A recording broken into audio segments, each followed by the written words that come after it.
Hello guys, இந்த வீடியோவில் நம்ம எதை பற்றி பார்க்க போகிறோம் அப்படின்னா ரெசிப்ரோகேட்டிங் மாசஸை நம்ம வந்து எப்படி பேலன்ஸ் பண்ணலாம் அப்படிங்கிறத பற்றி பார்க்க போகிறோம். ஸோ நம்ம போன 2 வீடியோவில் இந்த பேலன்சிங் சீரிஸில் நம்ம வந்து ரொட்டேட்டிங் மாஸ் எப்படி பேலன்ஸ் பண்ணுறது அப்படிங்கிறத பார்த்தோம். ஸ்டாட்டிக் அண்ட் டைனமிக் பேலன்ஸ்னா என்னென்னு பார்த்தோம்.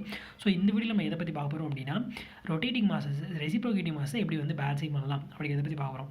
ஸோ ஃபஸ்ட்டு வந்து ரெசிப்ரோகேட்டிங்னா என்ன அப்படிங்கிறத நம்ம தெரிஞ்சுக்கணும். ஸோ ஃபார் எக்ஸாம்பிளுக்கு நம்ம வந்து ஒரு பெண்டுலம் எடுத்துக்கலாம். இந்த பெண்டுலம்ல ஒரு எண்டு பார்த்திங்க அப்படின்னா இங்கே ஒரு ஃபிக்ஸ்டு பாயிண்டோட கனெக்ட் ஆகிருக்கு. இது ஒரு பெண்டுலம் தான். இப்போ இதுக்கு நான் வந்து ஒரு ஃபோர்ஸ் கொடுக்குறேன். ஃபோர்ஸ் கொடுக்குறப்போ என்ன நடக்கும், இந்த பெண்டுலம் வந்து இதுவரை போயிட்டு மறுபடியும் இந்த ஒரு பாயிண்ட்டை ரீச் பண்ணிவிட்டு மறுபடியும் இங்கே ஒரு பாயிண்ட்டை ரீச் பண்ணிட்டு மறுபடியும் இங்கே வரும் இல்லையா. ஸோ இந்த 2 பாயிண்ட்டை ரீச் பண்ணுது இல்லையா, இதை தான் நான் எக்ஸ்ட்ரீம் பாயிண்ட் அப்படின்னு வச்சுருக்கேன். இது 2 எக்ஸ்ட்ரீம் பாயிண்ட்டு. இந்த ஈக்லிபிரியம் சென்ட்ரல் இருக்கு இல்லையா, இது வந்து மீன் பாயிண்ட் அப்படின்னு வச்சுருக்கேன். ஸோ இது இங்கே பார்த்தீங்க, இதை வந்து ஒரு வேவாக நம்ம ட்ரா பண்ணோம் அப்படின்னா இது ஒரு மீன், இது எக்ஸ்ட்ரீம். ஓகேவா. ஸோ ஃபஸ்ட்டு என்ன பண்ணுவோம், மீன் பொசிஷனில் இருக்குது. அடுத்து கொஞ்சம் கொஞ்சமாக இன்க்ரீஸ் ஆகிட்டு எக்ஸ்ட்ரீம் பாயிண்ட்டை ரீச் பண்ணிவிட்டு மறுபடியும் என்ன மீன் பாயிண்ட்டுக்கே வருது. மீன் பாயிண்ட்டுக்கு வந்து இப்போ நெகட்டிவாக இந்த பக்கமாக, அப்போது மறுபடியும் பேக்வேர்டு போயிட்டு ஒரு எக்ஸ்ட்ரீம் பாயிண்ட் ரீச் பண்ணிட்டு மறுபடியும் மீன் பொசிஷனுக்கே வருது. ஸோ இந்த மாதிரி சைனசாய்டல் வேவில் நமக்கு ட்ராவல் பண்ணுற ஆப்ஜெக்டோட மோஷனை தான் நம்ம சிம்பிள் ஹார்மோனிக் மோஷன் அப்படின்னு நம்ம சொல்லுவோம். ஸோ இந்த சிம்பிள் ஹார்மோனிக் மோஷனில் ட்ராவல் பண்ணுற எல்லா ஆப்ஜெக்ட்டுமே நமக்கு ரெசிப்ரோகேட்டிங் மாசஸ் தான், ரெசிப்ரோகேட்டிங் பார்ட்ஸ் தான். ஸோ இப்போ வந்து இது பார்த்திங்க அப்படின்னா முன்னாடி ஃபார்வேர்டு அண்ட் பேக்வேர்டு போயிட்டு இருக்கு இல்லையா. ஸோ இது ஒரு ரெசிப்ரோகேட்டிங் மோஷன். அதே மாதிரி நம்ம என்ஜினில் உள்ள பிஸ்டன் பார்த்திங்க அப்படின்னா இதே மாதிரி முன்னாடியும் பின்னாடியும் நமக்கு ரெசிப்ரோகேட்டிங் மோஷன்லாம் நமக்கு போயிட்டு வந்துட்டுருக்கும். ஸோ அதனால் இதுவும் ஒரு சிம்பிள் ஹார்மோனிக் மோஷனில் ட்ராவல் பண்ணுற ஒரு ஆப்ஜெக்ட் தான்.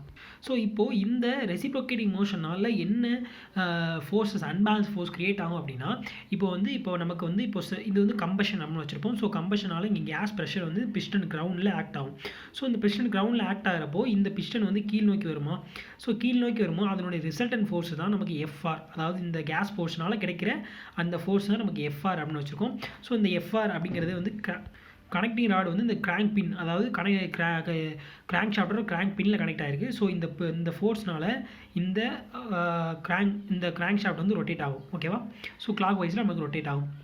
ஸோ இப்படி போயிட்டு இருக்கும்போது நமக்கு இனர்ஷியா ஃபோர்ஸ் அப்படின்னு சொல்லி ஒன்று கிரியேட் ஆகும். ஸோ இந்த இனர்ஷியா ஃபோர்ஸ்னால் என்ன அப்படின்னா, இப்போ நம்மகிட்ட ஒரு மாஸ் உள்ள ஒரு எம் அப்படிங்கிற இடம் உள்ள ஒரு ஆப்ஜெக்ட் எடுத்துக்கலாம். ஓகே, இதுக்கு எம் அப்படிங்கிற ஒரு இடம் இருக்குது, ஒரு மாஸ் இருக்குது.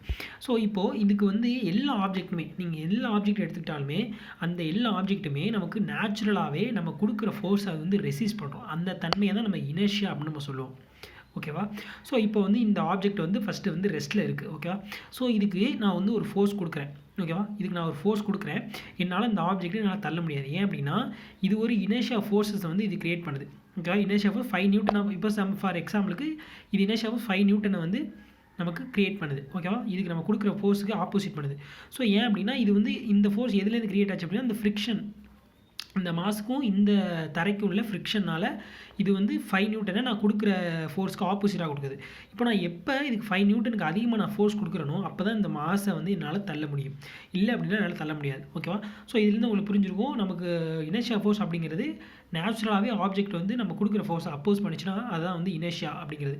ஸோ அதே மாதிரி இந்த கேஸ் ப்ரெஷர் இங்கே வந்து ஆக்ட் ஆகுது இல்லையா, அதாவது இந்த ரிசல்டன்ட் ஃபோர்ஸ் இருக்கு இல்லையா. ஓகேவா. இதை அப்போஸ் பண்ணுறது தான் நம்ம இனர்ஷியா ஃபோர்ஸ் அப்படின்னு சொல்லுவோம். ஸோ இந்த இனர்ஷியா ஃபோர்ஸ் எப்படி கிரியேட் ஆச்சு, இங்கே வந்து இனர்ஷியா ஃபோர்ஸ் அப்படிங்கிறது எப்படி கிரியேட் ஆச்சு அப்படின்னா இந்த மாஸுக்கும் இந்த தரைக்கு உள்ள ஃப்ரிக்ஷன் தான் இனர்ஷியா ஃபோர்ஸ் அப்படின்னு நம்ம சொன்னோம் இல்லையா. ஸோ இங்கே எப்படி இனர்ஷியா ஃபோர்ஸ் அப்படி கிரியேட் ஆச்சு அப்படிங்கிறத பார்ப்போம். ஸோ இப்போது இங்கே கேஸ் ப்ரெஷர் ஆக்ட் ஆகும்போது பிஸ்டன் கீழே வரும் இல்லையா. ஸோ பிஸ்டன் கீழே வரும்போது கனெக்டிங் ராட் வந்து ஃபஸ்ட் ஸ்ட்ரெயிட்டில் இருக்கும். பிஸ்டன் தள்ளும் போது கனெக்டிங் ராட் வந்து சம் ஆங்கிளுக்கு வரும்.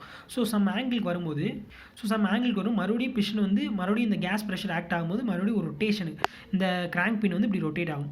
ஸோ இப்படி நம்ம ஒரு ஆப்ஜெக்ட் வந்து ரொட்டேட் ஆகிட்டு இருக்கப்போ அதில் என்ன நம்ம கிரியேட் ஆகும் அப்படின்னா நமக்கு சென்ட்ரிஃபியூகல் ஃபோர்ஸ் கிரியேட் ஆகும் அப்படிங்கிறத நம்ம முன்னாடி வீடியோவில் நம்ம டிஸ்கஸ் பண்ணியிருந்தோம். சென்ட்ரிஃபியூகல் ஃபோர்ஸ்னால் என்ன அப்படிங்கிறதெல்லாம். ஸோ அந்த வீடியோஸோட லிங்கை வந்து நான் டிஸ்கிரிப்ஷன் கொடுக்குறேன், அதை செக் பண்ணிக்கோங்க. ஸோ இப்போது இந்த சென்ட்ரிஃபியூகல் ஃபோர்ஸ் பார்த்தீங்கன்னா நமக்கு 2 காம்போனன்ட் கிரியேட் ஆகும். என்னென்ன அப்படின்னா இந்த வெர்டிக்கல் காம்போனன்ட் அண்ட் வந்து ஹரிசாண்டல் காம்போனன்ட். ஏன் அப்படின்னா இப்போ நம்ம வந்து ஒரு ஆப்ஜெக்ட் இருக்குது, ஒரு ஆப்ஜெக்ட்டை நான் வந்து இப்படி ரொட்டேட் பண்ணுறேன். ஓகேவா. இது வந்து ஒரு ஆப்ஜெக்ட், இந்த ஆப்ஜெக்ட்டை நான் வந்து இந்த சர்க்குலர் பாத்தில் இதை நான் வந்து ரொட்டேட் பண்ணுறேன். ஓகேவா. ரொட்டேட் பண்ணும்போது என்ன நடக்கும், வெலாசிட்டி, இதனுடைய வெலாசிட்டி பார்த்தீங்க அப்படின்னா இந்த டேஷில் இருக்குமா, வெலாசிட்டி இந்த டேரக்ஷன் இருக்கும். இந்த ரொட்டேட் பண்ணுறதுனால இதனுடைய சென்ட்ரிஃபிகல் ஃபோர்ஸ் பார்த்தீங்கன்னா இந்த டேரக்ஷன் இருக்கும். ஓகேவா? பர்பெண்டிகுலர் அந்த வெலாசிட்டிக்கு பர்பெண்டிகுலராக எனக்கு இந்த சென்ட்ரிஃபிகல் ஃபோர்ஸ் இருக்கும். ஓகேவா? ஸோ இப்போ இந்த இன்ஸ்டன்ஸில் நான் இந்த ரொட்டேட் பண்ணுறதை விட்டுட்டேன் அப்படின்னா எனக்கு இந்த இந்த ஆப்ஜெக்ட் வந்து எந்த டேரக்ஷனில் போகும் அப்படின்னா அதை நம்ம ஈஸியாக நம்மளால் கணிக்க முடியும். என்ன அப்படின்னா இப்போ இது ரெண்டையும் நான் வந்து ஜாயின் பண்ணுறேன்னு வச்சுக்கோங்க. சரி, அப்படின்னா எனக்கு இந்த டேரெக்ஷனில் இந்த கல்லை நான் வந்து விட்டுட்டேன் அப்படின்னா இந்த இன்ஸ்டன்ஸில் எனக்கு இந்த ஸ்டோன் இந்த ஆப்ஜெக்ட் வந்து இந்த டேஷில் போகும். ஸோ அப்போ இந்த ரிசல்டன் ஃபோர்ஸுக்கு 2 காம்பனன்ட் இருக்குது. என்னென்ன? ஹரிசாண்டல் காம்பனன்ட், ஒன்று வந்து வெர்டிக்கல் காம்பனன்ட், இன்னொன்று வந்து ஹரிசாண்டல் காம்பனன்ட். ஸோ அதே மாதிரி தான் இந்த சென்ட்ரிஃபிகல் ஃபோர்ஸுக்கும் ஒரு ஹரிசாண்டல் காம்பனன்ட், ஒரு வெர்டிக்கல் காம்பனன்ட் இருக்குது. இந்த வெர்டிக்கல் காம்பனன்ட் தான் எனக்கு இந்த இனர்ஷியா ஃபோர்ஸ். ஏன்னா 2 சேம் டேரக்ஷன் இருக்குல்ல, இந்த இனர்ஷியா ஃபோர்ஸ் தான், இந்த வெர்டிக்கல் காம்பனன்ட் தான் என்னுடைய இனர்ஷியா ஃபோர்ஸ். ஸோ இந்த வெர்டிக்கல் காம்பனன்ட் ஃபோர்ஸ் தான் எனக்கு இனர்ஷியா ஃபோர்ஸாக ஆக்ட் ஆகிட்டு இந்த இன்ஜினில் எனக்கு வைப்ரேஷனை இன்டியூஸ் பண்ணும். ஓகேவா? ஸோ இதை எப்படி நம்ம வந்து பேலன்ஸ் பண்ணலாம் அப்படின்னா, இப்போ நமக்கு சென்ட்ரிஃபிகல் ஃபோர்ஸ் அப்படிங்கிறது ஃபார்முலா தெரியும், m²r. ஓகேவா? ஸோ இது ஹரிசாண்டல் காம்பனன்ட் நான் என்ன எடுத்திருக்கேன்? sin θ எடுத்திருக்கேன். வெர்டிக்கல் காம்பனன்ட் cos θ எடுத்திருக்கேன். ஸோ அதனால் இப்போ இது என்ன கிடைக்கும்? m²r cos θன்னு கிடைக்குமா? ஸோ அப்போ இது என்ன? FH m²r sin θன்னு கிடைக்கும். ஸோ இப்போ FV நமக்கு வெர்டிக்கல் காம்பனன்ட் தான் எனக்கு இனர்ஷியா ஃபோர்ஸ் இல்லையா? ஸோ அப்போ FI அப்படிங்கிறது என்ன? m²r cos θ. ஸோ இதுதான் என்னுடைய அன்பேலன்ஸ்டு ஃபோர்ஸ். இதை நான் கண்டுபிடிச்சிட்டேன் அப்படின்னா எனக்கு வந்து நான் அந்த அன்பேலன்ஸ்டு ஃபோர்ஸை நான் வந்து பேலன்ஸ் பண்ணிடலாம். ஸோ இந்த அன்பேலன்ஸ் ஃபோர்ஸ் தான் நம்ம வந்து பேலன்ஸ் பண்ண போகிறோம். ஸோ நமக்கு தெரியும் according to Newton second law படி நமக்கு தெரியும் F = ma. ஓகேவா? ஸோ வந்து ஃபோர்ஸ் = மாஸ் இன்ட்டு ஆசலேஷன். இந்த ஆசலேஷன் அப்படிங்கிறது கிராங்க் பின்னோட ஆசலேஷன். ஸோ அது நமக்கு ஃபார்முலா என்ன? A = whole bracket cos θ plus cos 2θ divided by n. n அப்படிங்கிறது நமக்கு ஆப்ளிக்யூட்டி ரேஷியோ அப்படின்னா நமக்கு L/L அப்படிங்கிறது கனெக்டிங் ராடோட லென்த்து, R அப்படிங்கிறது கிராங்கோட ரேடியஸ். ஓகேவா?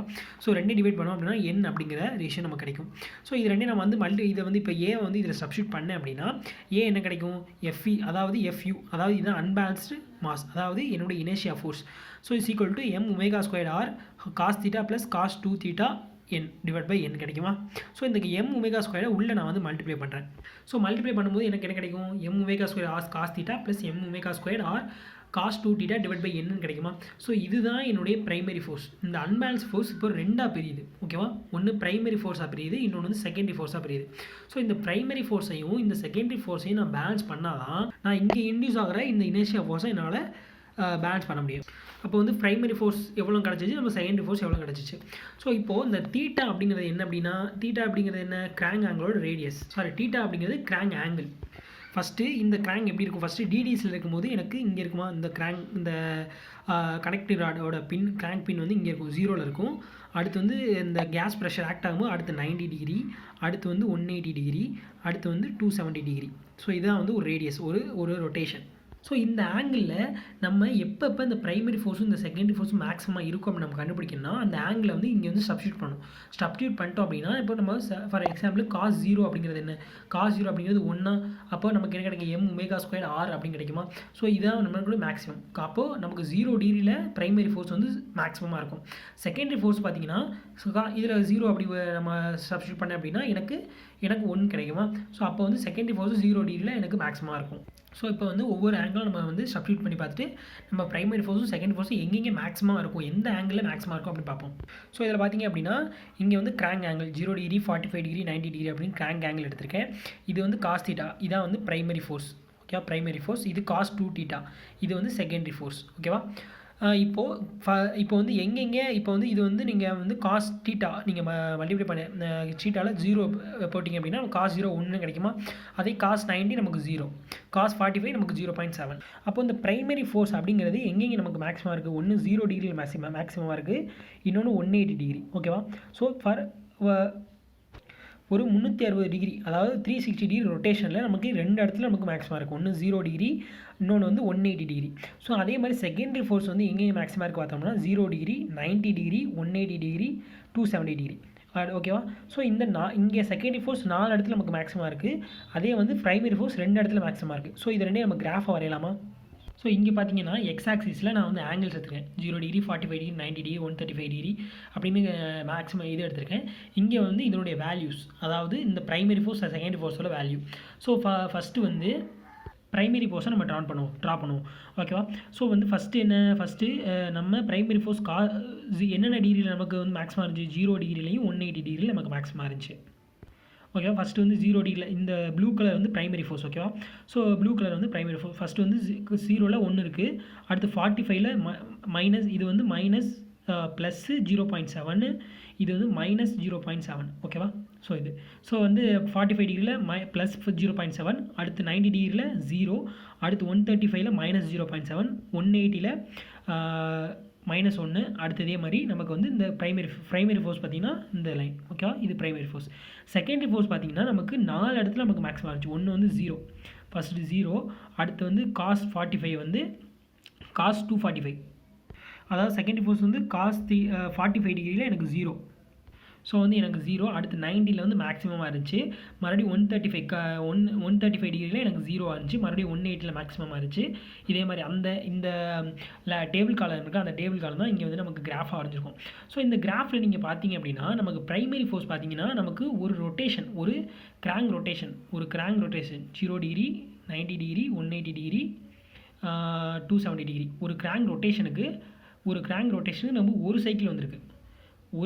இது ஒரு சைக்கிள் ஓகேவா, இது ஒரு சைக்கிள் அதாவது நமக்கு ப்ரைமரி டிஸ்டர்பிங் ஃபோர்ஸ் வந்து ஒரு ரெவல்யூஷனுக்கு ஒரு வாட்டை தான் நமக்கு ஏற்பட்டிருக்கு.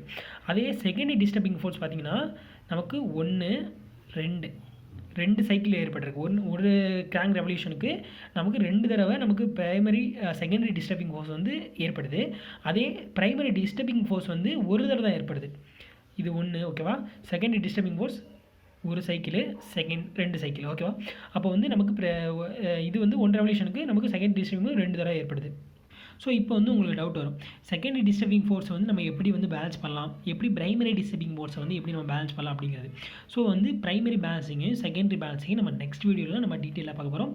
ஸோ அதை வெயிட் பண்ணுங்கள். தேங்க்யூ.